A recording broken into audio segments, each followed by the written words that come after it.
Assalamualaikum warahmatullahi wabarakatuh. Perkenalkan, nama saya Resmaliga, NPM A1 D018084. Perkenalkan, nama saya Fenty Agustin, NPM A1D018012. Perkenalkan, nama saya Rusfiani dengan NPM A1D018004. Perkenalkan, nama saya Indri Lita Lestari, NPM A1D018007.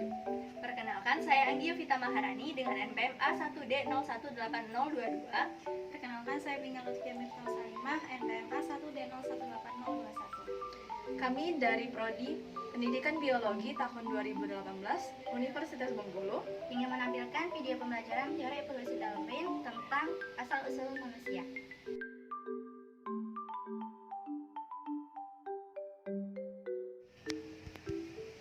Assalamualaikum warahmatullahi wabarakatuh. Bagaimana kabarnya hari ini anak-anak?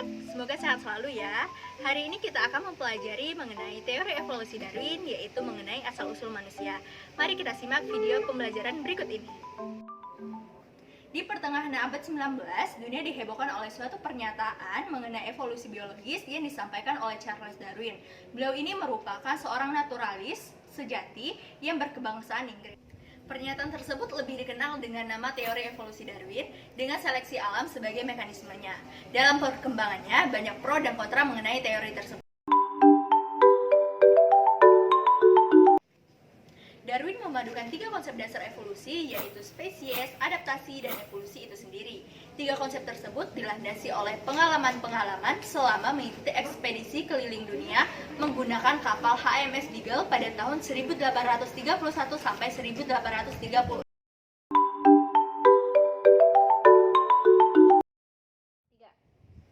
Menurut Darwin, semua makhluk hidup yang ada di muka bumi saat ini merupakan hasil perkembangan panjang dari makhluk hidup berbentuk sederhana hingga pada bentuk aktualnya saat ini.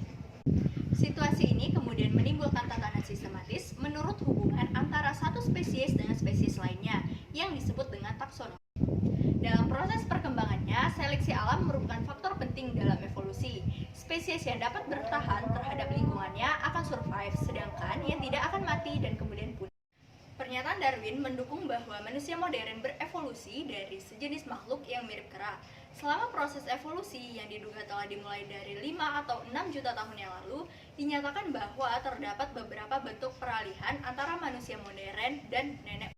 Para ahli menetapkan menjadi 4 kelompok dasar, yaitu Australopithecines, Homo habilis, Homo erectus, dan Homo sapiens. Beberapa bentuk peralihan yang diusulkan dulunya seperti Ramapithecus harus dikeluarkan dari rekaan pohon kekerabatan manusia setelah disadari bahwa mereka hanyalah kera biasa.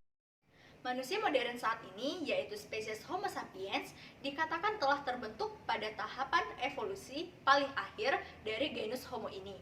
Fosil seperti manusia Jawa, manusia Peking, dan Lucy yang muncul dalam media dari waktu ke waktu dan bisa ditemukan dalam media publikasi dan buku acuan evolusionis digolongkan ke dalam salah satu dari 4 kelompok di dalam bukunya The Origin of Species pada tahun 1859, Darwin yang bermaksud menelusuri asal-usul manusia membuat teori berdasarkan banyaknya bukti tentang sisa-sisa kehidupan yang telah berlalu.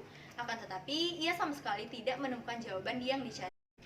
Salah satu sebabnya adalah pada masa itu belum ditemukan satu fosil pun yang menunjukkan perkembangan evolusi ke arah manusia. Hal tersebut dikarenakan evolusi pada manusia pada tahap pramanusia terlokalisasi.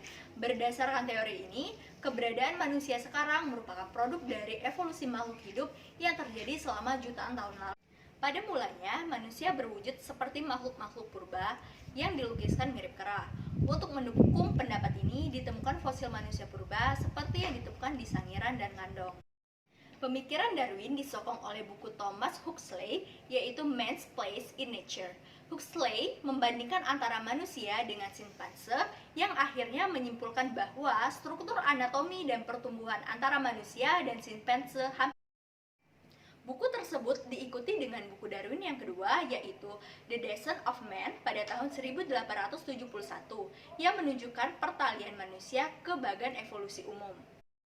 Teori evolusi Darwin hanya sampai pada kesimpulan bahwa makhluk hidup yang sekarang adalah hasil dari proses evolusi yang sangat panjang dari makhluk hidup bersel satu menjadi makhluk hidup bersel banyak yang berlandaskan seleksi alam yang merupakan mekanisme pokok. Begitulah video pembelajaran yang bisa kami sampaikan.